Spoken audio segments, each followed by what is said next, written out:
Yo guys, what is up? Here we are with another reading video, and today we are on chapter 1 of part 1 of The Running Dream.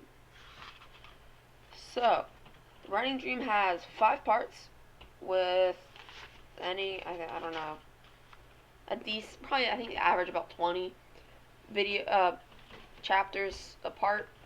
So, I'm not sure exactly how long this is going to take to read, but I think it should probably get us to at least September, maybe October. Anyway, so I'm back for real. I finally found a book that I want to read because I try to avoid doing ones that people have already done because one, it feels kind of mean because like, you're distracting the viewers from them, and it means that I won't get as many viewers. So, yeah. Now, Running Dream is a really good book. I actually read it last year as part of the 2019-2020 North Carolina Battle of the Books list. It's really good, and I think you guys will really, really enjoy it. Now, so without any further ado, oh, right. Please subscribe. It really helps me. And, like, over 90% of you guys that are watching this aren't subscribed. Like, that's crazy. Just hit the little subscribe button. I don't care if you never watch my videos again, just if you hit the little subscribe button, that'll help me out a ton. Okay, now, chapter 1. There we go. Chapter 1. My life is over. Behind the morphine dreams is the nightmare of reality, a reality I can't face. I cry myself back to sleep, wishing, pleading, praying that I'll wake up from this, but the same nightmare always awaits me. Shh, my mother whispers. It'll be okay. But her eyes are swollen and red, and I know she doesn't believe what she's saying. My father? Now that's a different story. He doesn't even try to lie to me. What's the use? He knows what this means. My hopes, my dreams, my life, it's over. The only one who seems unfazed is Dr. Wells. Hello there, Jessica, he says. I don't know if it's day or night, the second day or the first. How are you feeling? I just stare at him. What am I supposed to say? Fine. He inspects my chart. Let's have a look, shall we? He pulls the covers off my lap, and I find myself face to face with the truth. My right leg has no foot, no ankle, no shin. It's just my thigh and my knee. My thigh, my knee, and a stump wrapped in a mountain of gauze. My eyes flood with tears as Dr. Wells removes the bandages and inspects his handiwork. I turn away, only to see my mother fighting back tears of her own. It'll be okay, she tells me, holding tight to my hand. We'll get through this. Dr. Wells is maddeningly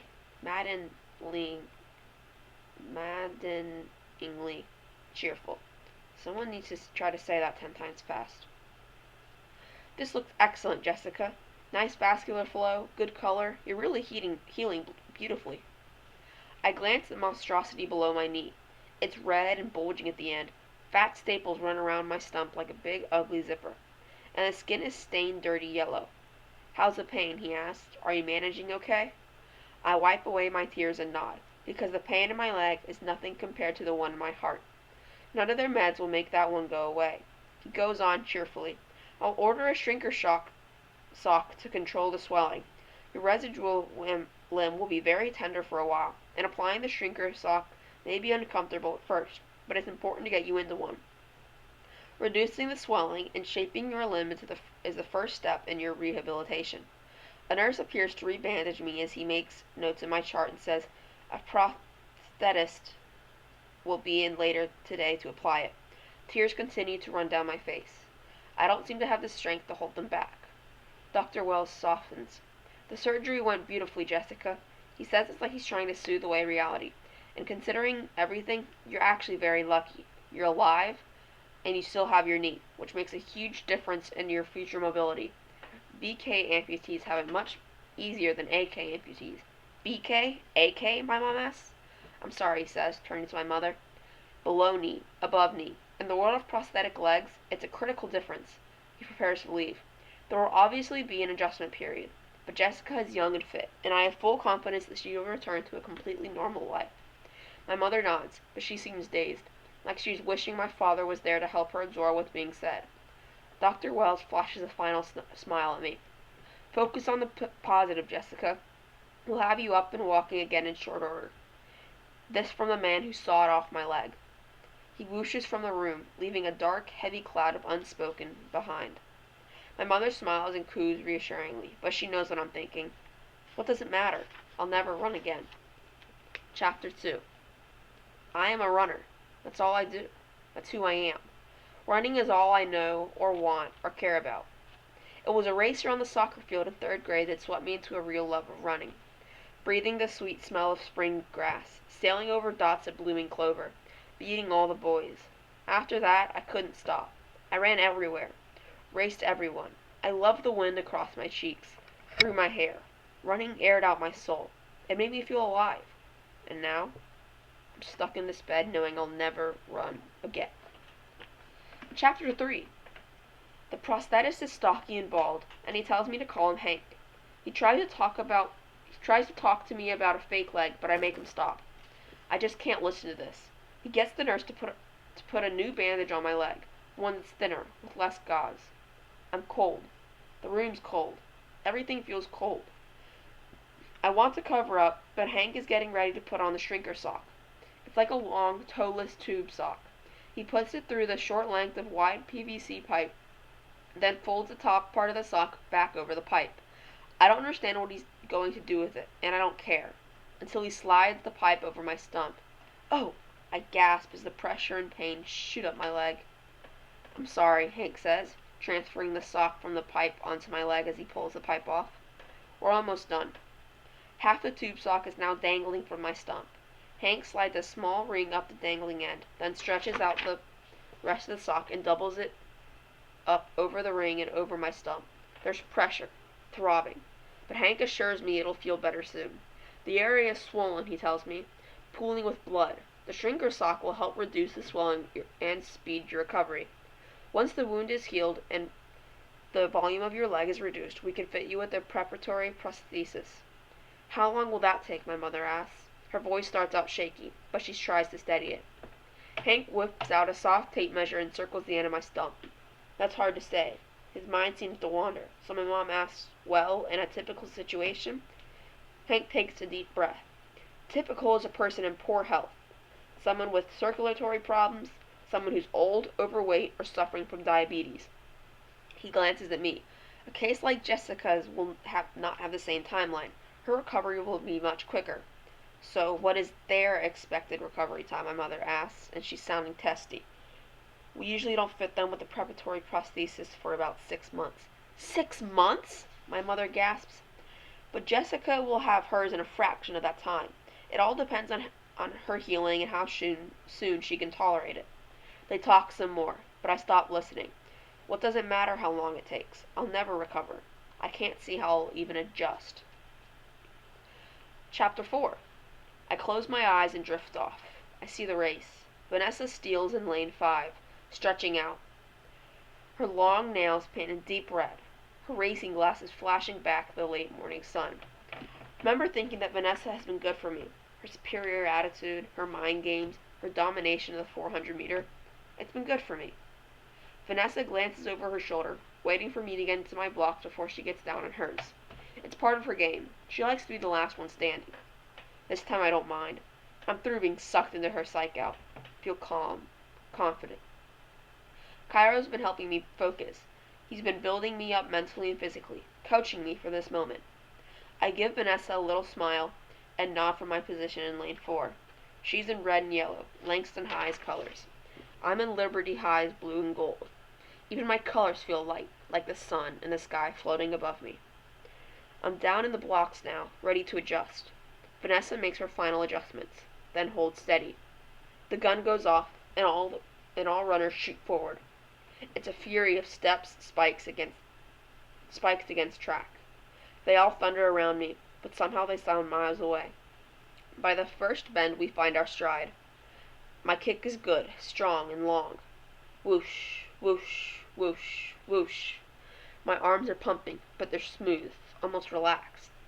Whoosh, whoosh, whoosh, whoosh. My breathing's open, flowing, and I barely feel my feet touching down. Whoosh, whoosh, whoosh, whoosh. Suddenly I'm floating. flying, soaring around the track. The thunder fades behind me, and a staggered start has me at a mental advantage. I can see Vanessa, but she can only feel me behind her, moving in. At the 200-meter mark, the field is widened, all except for Vanessa and me. We've tightened. We crested the 300, then face rigor mortis bend. Vanessa knows I'm here, on her tail. We're down to grits and guts, so I dig in. Dig deep. She does the same. We battle along the straightaways, my legs burning, aching, empty.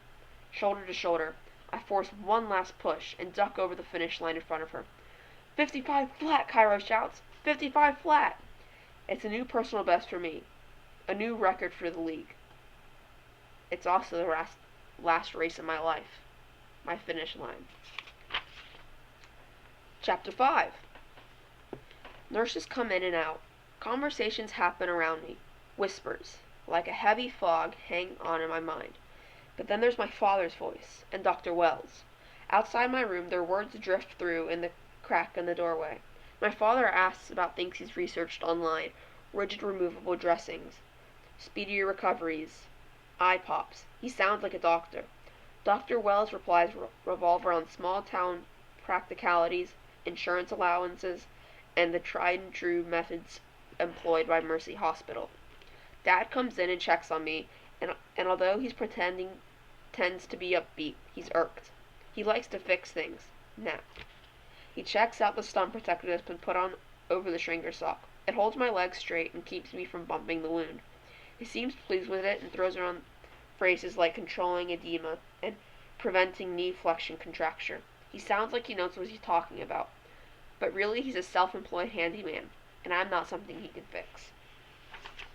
Chapter 6. Yeah, these chapters are really, really short, so it's going to feel like I'm reading a lot, but it's really not. The call light's been on for 15 minutes, and I'm sick of waiting. I'm sick of bedpans. Hand me the crutches, I growl at my mother. She's unsure. I haven't done well with a physical therapist. Hand them to me.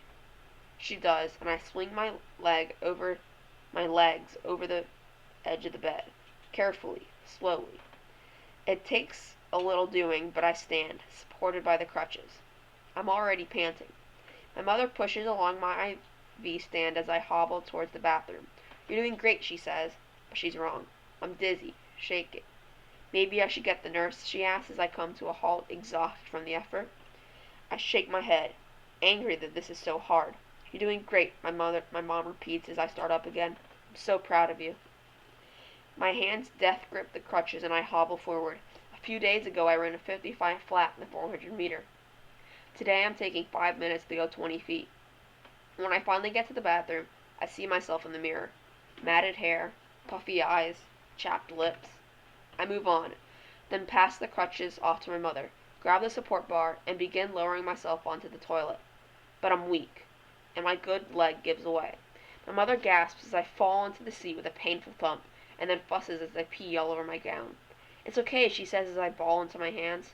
It was your first try. What do you expect? She turns and calls, Nurse, nurse, then tries to soothe me again. It will get easier. Things will get better. But in her eyes I can see fear. Fear that her words are lies. Lies, lies, lies. Nurse, she calls again. Louder, more desperately. This time one appears. Oh my, she says when she sized up the situation. We need a new gown. It takes the three of us 10 minutes to wash and redress me. Another 5 for me to hobble back to bed. They help me under the covers, and after I'm tucked safely inside, my mother brushes back my hair and kisses my forehead. I manage a weak smile, then close my eyes, destroyed. Chapter 7. Rigor mortis bend. It's a place in the 400 meter where every cell of your body locks up. Your lungs ache for air. Your quads turn to cement. Your arms pump desperately, but they're stiff and feel like lead. Rigor mortis bend is the last turn of any track, and at Liberty High you're greeted with a headwind. The finish line comes into view, and you will yourself towards it, but the wind pushes you back. Your body begs you to give up, and the whole world seems to grind in slow motion. Your determination is all that's left. It forces your muscle to fire, forces you to stay in the race, forces you to survive the pain in this moment. Your teammates scream for you, push, push, you can do it. But their voices are muffled by the gasping for air, the pounding of earth, the pumping of blood. the need to collapse. Rigor mortis bend. It feels like I'm living on rigor mortis bend. Chapter 8. My smell seems heightened. Sometimes it's what wakes me up, and it's not the sickly smell of hospital. It's flowers. Beautiful, bursting bouquets of flowers. I have no idea who they're from, although my mother has read me every single card. She sniffed every rose, every carnation, and analyzed every exotic bloom. Stargazer lilies, irises, parrot tulips, tuberoses, sweet williams, columbines, amaryllis, I don't know, some weird type of flower. My mother's a nut for flowers. The helium balloons sway in the gentle air currents, or stand at attention. Get well, they command. They're my very own round-faced cheering squad. They're in the background, peeking through the fog in my mind. Get well. But I'm not sick. I'm crippled. Disabled. Again. Food arrives and overpowers the fragrance of flowers. Mashed potatoes, gravy-covered pork, or maybe turkey. Vegetable medley. You've got to eat, my mother says. I sip the juice. Just a few bites, she says, and I try the potatoes just to make her happy. My stomach flinches. The smell is overwhelming. I'm tired, I tell her, and push the tray away. Please, can you get this out of here? She takes the tray and leaves without a word. I close my eyes and drift off, only to be awakened by her standing over me with a dish of jello. Let's try a few bites of this, she says, spooning some into my mouth. It's cool. Refreshing. Thanks, I whisper. My lips are dry and chapped. I lick them, then accept another bite. That's my girl, she says as I take the dish from her. She smiles at me and says it again. That's my girl. Last chapter. Actually, we're going to make it chapter 10. Okay, chapter 9. The nurse told me it's Wednesday. That makes it day 5, or 4.5 depending on how you count. I'm off the morphine drip but still on pain meds, and my head stays cloudy. A thin curtain separates me from the moans of my new neighbor. It smells sickly in here now, like diarrhea and disinfectant. My flowers are drooping and dropping petals. The balloons are sagging, losing air. It's like they're tired of trying to cheer me up, like they want to give up too. There have been so many calls, but I don't want to talk. Not to anyone. Mom thinks I should, thinks talking to people will help me. Dad tells that I'm not ready, then kindly but firmly hangs up. Except when Coach Cairo calls. Then he's more firm than kind. He's mad at him, I think, although I'm not sure why. I don't even want to talk to my sister. Kaylee's been in and out, but I always tell her I'm tired, or just pretend to be asleep. Mom keeps pressuring me to spend more time with her, but Kaylee's only 13, still in middle school. I don't know how freaked out she is to see me like this. I'm freaked out to see me like this, and I'm a junior in high school. I'm supposed to be the strong one. I've always been the strong one. What am I supposed to say to her, to anyone? Hey, don't worry, I'm going to be fine. When what I want to say is, why me? Why me? Chapter 10. The physical therapist comes in and makes me get up, makes me crutch over to a chair. My mother watches as he stretches out my leg and both arms, then has me use weights and resistance bands. He shows me how to use a towel to stretch and strengthen my limbs. I don't care. You need to keep your body going, he tells me. Work it as much as you can. I'm drained, breathless. I get back into bed and wish hard for him to go away. He turns to my mother. Encourage her to do these as often as she'll tolerate. When he finally does leave, there's a timid knock on the door, and when my mom sees my best friend standing there with a big get-well teddy bear, she looks at me, then waves her in. You need this, she whispers, and on her way out, she murmurs to Fiona. A quick visit, okay? She's still very fragile. Fragile. Me. Fiona smiles, and I take in the beautiful sight of her. New highlights in her already blonde hair, matching light blue hoodie and shorts, Asics on her feet, and those legs, long, tan, smooth. She sees me staring and tugs at the white trim of her shorts. Oh, I'm an idiot. You're fine, I manage. No, I'm an idiot. But, but you brought a cool bear, I tell her, and actually grin. She hands it over and sits in the chair. His name's Lucas, unless you want to name him something else. He just seems like a Lucas to me, so that's what I've been calling him. This is like the 20th time I've been here. They always tell me I can't see you. I wore pants every time, too. She bursts into tears, then lunged towards me and hugs me like I've never been hugged before. I'm so sorry, Jess. I don't know what to say. I don't know what to do. I've been so scared. I miss you so much. I hug her back and the lump in my throat hurts. Hurts hard. I don't know what to say either, I finally choke out. And I don't know what to do. I'm dying in here. Tears roll down my cheeks as we look at each other. Am I pathetic or what? Pathetic is so not you, she says with a sniff. You're not dying. You're alive. She hugs me hard again. Thank God you're alive. The whole thing's horrible. Horrible, horrible, horrible. She pulls away. But I've been thinking if you had been Lucy and she'd been you, I would have died. Lucy? I ask. And then for the moment the air seems like glass. And then I remember. Finally remember. Lucy in the seat in front of me. The light. The sounds. Screaming. Crunching. Shattering. My breath catches and I can feel it again. The pain. My foot caught, twisted, crunch, crushed, and then darkness. Blissful, painless darkness. And that is the end of the first 10 chapters of part 1 of The Running Dream.